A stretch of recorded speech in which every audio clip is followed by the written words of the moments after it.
I don't know how many people know this, but there was a professional skysurfer, Rob Harris.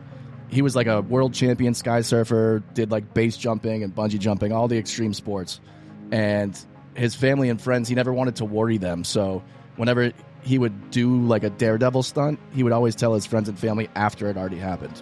Yeah, and his dad, Larry, told the New York Times, quote, "I always told him, why don't you do something simple like wrestle alligators?"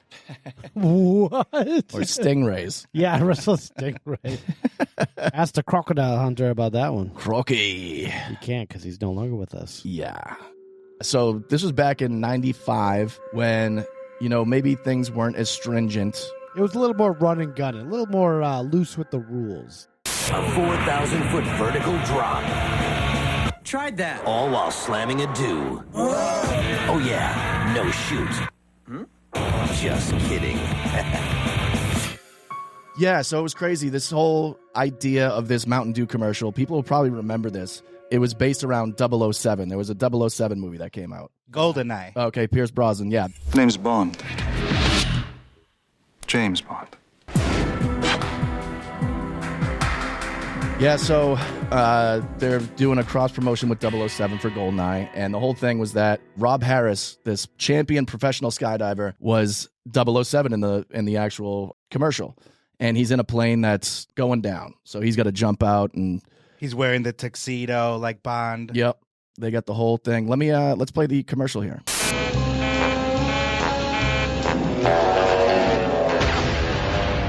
Holy shit.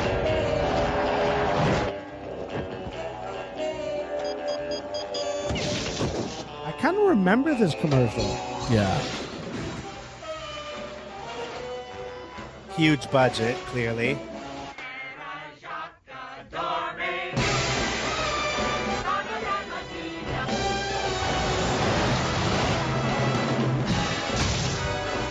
Oh, and that's Richard Kiel, who played Jaws. Ah. Totally wimpy.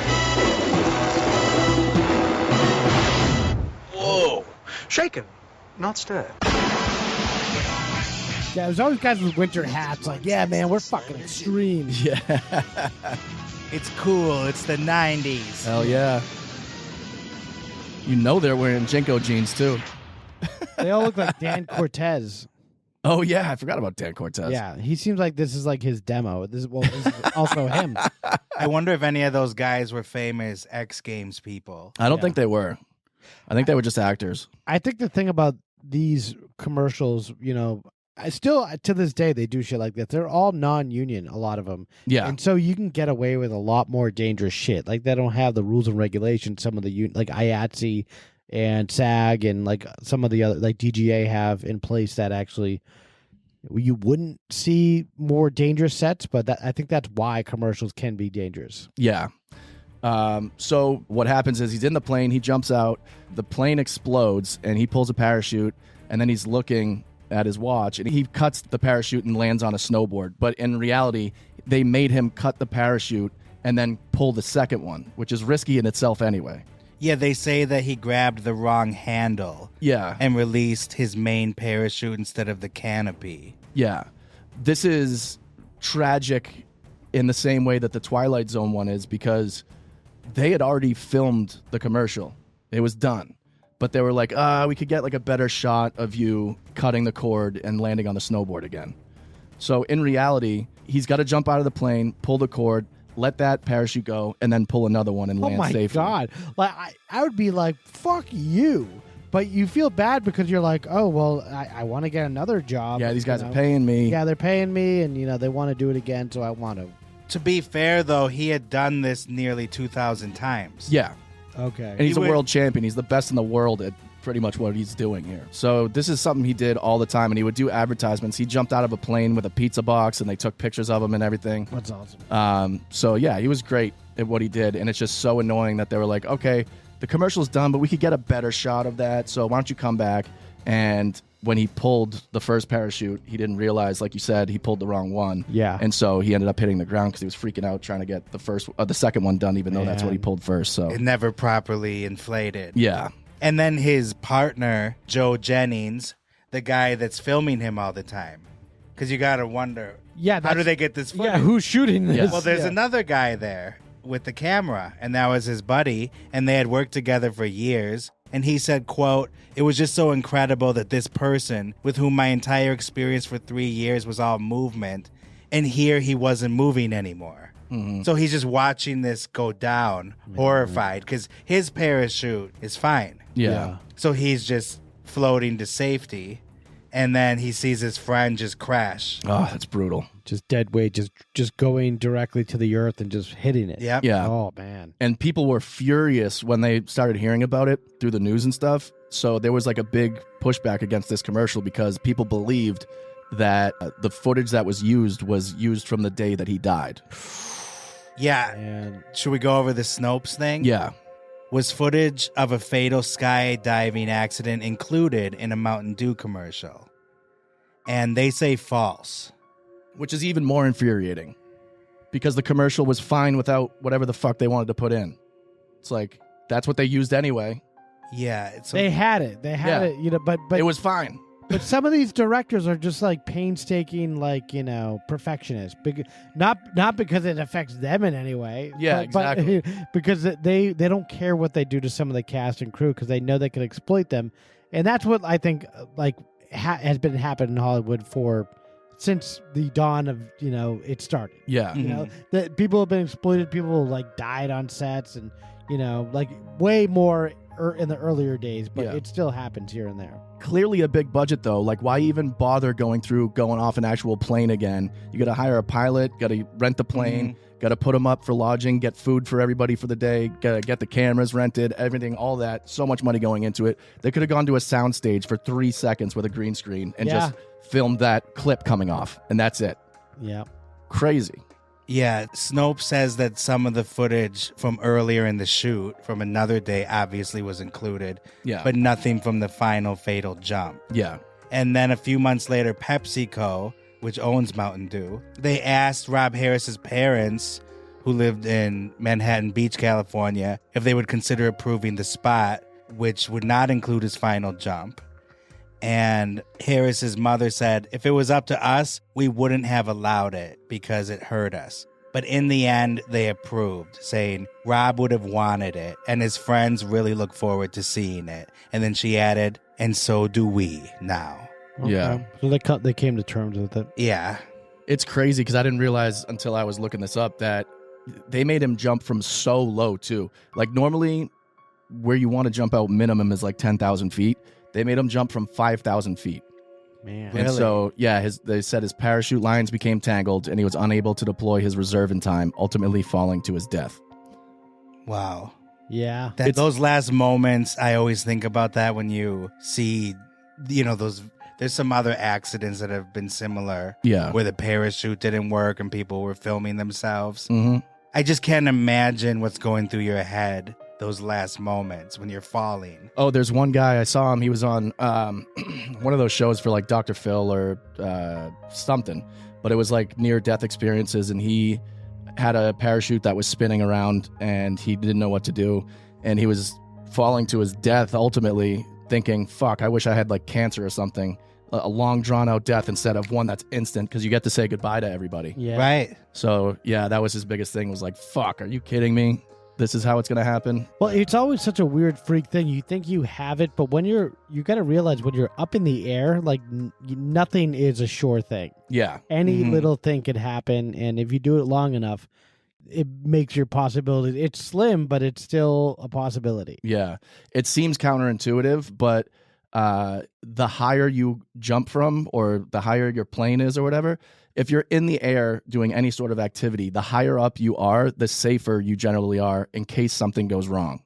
So like at 5,000 feet, Rob Harris died because he couldn't get it out in time. If he jumped from 16,000 feet, he'd probably be alive today because you just cut that loose and then pull the reserve. Oh, okay. I wouldn't even go skydiving. Yeah. Skydiving's great. I'm fine. I have Oculus.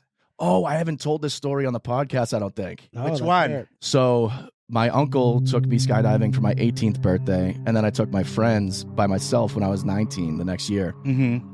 And my mom was like, I want to do it too. She's like, me and my friend for our 50th birthday, we're going to go skydiving. Oh, this one is insane. So her and my mom and her friend Lucy both went skydiving from Cape Cod.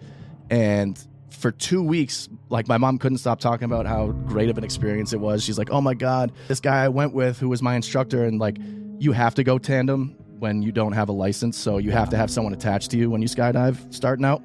She's like, oh my God, this guy Eldon, he was so nice, so funny. He was awesome. He made the experience so much better, like calm me down and everything. And 2 weeks to the day of her going on that skydiving jump, Eldon ended up killing himself and the person that was attached to him from the same spot on Cape Cod in Barnstable. On purpose? No, the parachute fucked up and they crashed into a barn and they both died. Oh my God. Yeah. 2 men were killed in a tandem skydiving crash on the Cape over the weekend. They were identified Monday. This was back when it happened. This was 2014. Shit. Yep. And Wow. yeah, Andrew Munson, 29 of Nantucket, and his instructor, Eldon Burrier, 48 of West Linwood, Washington, died Sunday when they overshot their landing area and struck a shed in Marston Mills. Man. Yeah. And you said that was a week after your mom went with him. It was 2 weeks to the day. 2 weeks. Like, how insane. Did you still say, hey, you should try this? I went before her. Oh, okay. But after that, I haven't been since then. Yeah. I'm good. Yeah, the more that I think about it, I think I am good. No need to stir the pot. Yeah. I can just run into a barn down here on Earth. Put my head through your barn. Yeah. Hey, mister, can I borrow your barn so I can put my head through it? Yeah, so the ending of this is that there were several songs apparently dedicated to Rob Harris, and there was a foundation, the Rob Harris Foundation, that was created in memoriam of him. The footage of his death has never been released, though it's assumed to have either been destroyed or confiscated by authorities. Huh. Yeah. They always say that. They claim that the footage is destroyed. Yeah. Well, the people sometimes will destroy it. That's why I thought it was weird that Vince McMahon does have the Owen Hart footage of him falling to his death. Same thing with the crocodile hunter. Like the, I think the Brisbane Police Department has like whatever police department that was. They have a, allegedly they have it, or Steve Irwin's wife has it. So someone has it. Vince McMahon puts on the videotape while he counts his money. Yeah. Yeah, that's scoundrel. Yeah. So rest in peace to Rob Harris. Absolutely. Yeah. Yeah. And the director of the commercial, the Mountain Dew commercial, went on to direct the movie Inspector Gadget. Inspector Gadget, can I have your autograph? Got any money? What? That was a worse death. Oh my God. With fellow DIEPOD subject Matthew Broderick. Yes. Oh yes. Yeah, that was trash. Yeah, Matthew Broderick made some really like war crime level movies. Like Godzilla. Yeah. Size does matter. Yeah. So does plot. Yeah. Any type of writing or structure. Yeah. Some, a reason for the movie. Yeah. And imagine poor Rob Harris falling to his death. Yeah. And then thinking, the guy that's directing me in this death scene is about to direct Inspector Gadget. Yeah. That sucks. And that's, probably this commercial helped him get that Inspector Gadget. Like he was he was trying to make that pivot to big movies probably. Right. And it was a big commercial. It was, it made me want to Drink Mountain Dew. Drink Mountain Dew. Yeah. Fight people. And fight people. Yeah, you're supposed to do the do. Yeah. But unfortunately, the do did him. Oh. Soviet Russia does you. I think there's also a mini curse on the 007 franchise with Rob Harris dying. In 1981, 23-year-old stuntman Paolo Rigoni died during the filming of the bobsled chase in 1981's For Your Eyes Only. Oh. Yeah, I thought you were gonna say Cool Runnings. he got run over by. Yeah, the great James Bond movie, Cool Runnings. Draw a line down your head, make it look like a butt. That's within the James Bond universe. Cool Runnings. Yeah. Shaken, not stirred. Yeah. Lord have mercy. We're all Chet Hanks now. Yeah. Yeah. Booyah. Big ups. We're doing Chet Hanks. Yeah. Because he's offensive, not us. He was run over by a bobsled, which cannot feel good. Chet Hanks? Yes, that's breaking news. Chet Hanks run over by a Cool Runnings bobsled. No, Paolo Rigoni, the Okay. 23-year-old Italian stuntman that died during another 007 production. I think being a stuntman is a dangerous thing, but you never expect. I think you expect to get hurt bad, but like dying, that's just like. I think the numbers are just so out there that you never think it's going to happen to you. Yeah, that's true.